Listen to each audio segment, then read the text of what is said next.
আওয়ামী লীগ কিন্তু সবসময় বলতেছে যে বিএনপি কে সরাতে 1 মিনিট, জামাত যতক্ষণ আছে ততক্ষণ সরাতে পারছে। তাহলে আগুন সন্ত্রাস করলেন আপনি, লোক হত্যা করলেন আপনি, জঙ্গি হলেন আপনি, আর 13 সালে তকমা দিয়ে দিলেন বিএনপি আর জামাতকে জঙ্গি বলে। আওয়ামী লীগের লিডার শেখ হাসিনা আর আমার হাদির আসামিদেরকে দয়া করে পুশিন করেন, কোথায় করবেন? আমরা যে সাদরে ফুলের মালা নিয়ে দাঁড়ায় থাকবো। টকশোতে আসলে হঠাৎ শুনবেন একটা নতুন বয়ান, আরে 24-এ কয়জন মারা গেছে, আপনারা দ্বিতীয় স্বাধীনতা বলেন। এখানে আজকে দুইটা জিনিস বলছি, জুলাই গণহত্যা ও মানবতা বিরোধী অপরাধ।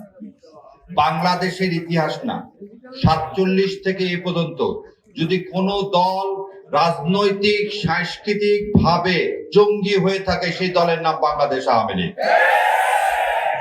কেন বললাম? 57 সালে পার্লামেন্টে চেয়ার ছুড়ে দিয়ে শাহেদ আলী ডেপুটি স্পিকারকে হত্যা করলো শেখ মুজিব, সেদিন যদি শেখ মুজিবের ফাঁসি দেওয়া হতো তাহলে আজকে এই নির্মম পরিণতি এই জাতির হতো না।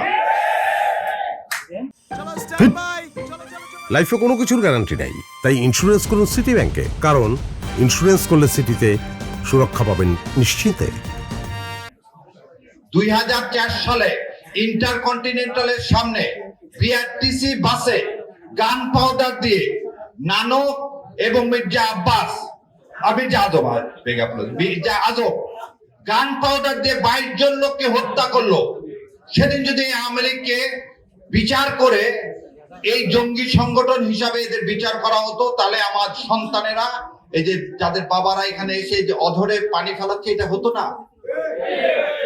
আজকে কথায় কথায় যে আমার ভাই বললো টকশোতে আসলে হঠাৎ শুনবেন একটা নতুন বয়ান, আরে 24-এ কয়জন মারা গেছে, আপনারা দ্বিতীয় স্বাধীনতা বলেন। ওনারা কখনো 24-এর সাথে বিচারের সাথে আপনাকে কিছু জিনিস অ্যাড করতে হবে। কি কি অ্যাড করতে হবে? 2009 সালের সেনাবাহিনীকে হত্যা, এই 57 জন অফিসার দিয়ে আমার পুরো সেনাবাহিনীকে হত্যা করা হয়েছে এবং এস্টাবলিশ করতে চাওয়া হয়েছে বাংলাদেশ আর ভারত এক, অতএব বর্ডার গার্ড দরকার নাই, আমরা স্বাধীন সার্বভৌম দেশ। ভারত পুশিন করে, ভারতের কাছে আবার অনুরোধ, নতুন ত্রিবেদী সাহেব আসছে, তার কাছে অনুরোধ, আইন টাইন কিছু লাগবে না, পুশিন তো করতেছেন রাত্রেবেলা। দয়া করে আওয়ামী লীগের লিডার শেখ হাসিনা আর আমার হাদির আসামিদেরকে দয়া করে পুশিন করেন, কোথায় করবেন? আমরা যে সাদরে ফুলের মালা নিয়ে দাঁড়ায় থাকবো। চান পুশিন করতে, তাহলে এদেরকে পুশিন করেন, ছোট ছোট মা বাচ্চাদেরকে করেন না। আসলে বিচার কার করবে? মোদি আসলে দেশে একটা দেশের প্রাইম মিনিস্টার আসছে, মানুষ তার বিরোধিতা করছে।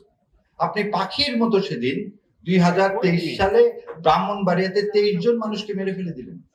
21 সালে পাখির মতো অন্য দেশের একজন প্রাইম মিনিস্টার আজকে যে কথা বলা হচ্ছে, শাওন যে কথাগুলো বলতেছে, আমার মুখে এগুলো আনা যাবে না, লা হাওলা ওয়ালা কুওয়াতা ইল্লা বিল্লাহ। এটা যদি গণতন্ত্র হয়, তাহলে একটা দেশের প্রধানমন্ত্রী আসছে, আমার কয়েকটা ছেলে পেলে দাঁড়াইছে তার বিরোধিতা করতে, আপনি পাখির মতো গুলি করে মেরে ফেলে দিবেন? তাহলে এই সংগঠন জঙ্গি না? 71 সালের জানুয়ারি ফেব্রুয়ারি মাসে চট্টগ্রাম, ঈশ্বরদী, সিরাজগঞ্জ, সান্তাহার এই সমস্ত জায়গায় বিহারি মারছেন 1,20,000। 1,20,000 বিহারিকে আপনি হত্যা করলেন সেদিন। স্বাধীনতা যুদ্ধ শুরু হয়েছে তো 25শে মার্চ। আপনি জানুয়ারি ফেব্রুয়ারি মাসে একটা স্বাধীন দেশে কি পাকিস্তান আর্মি হত্যা করছে বিহারিদেরকে? তাহলে মুজিববাদী যখন এদেশের স্বাধীনতা সংগ্রাম শুরু হয়নি তখন হত্যা করলেন, তাহলে সেই দল জঙ্গি না?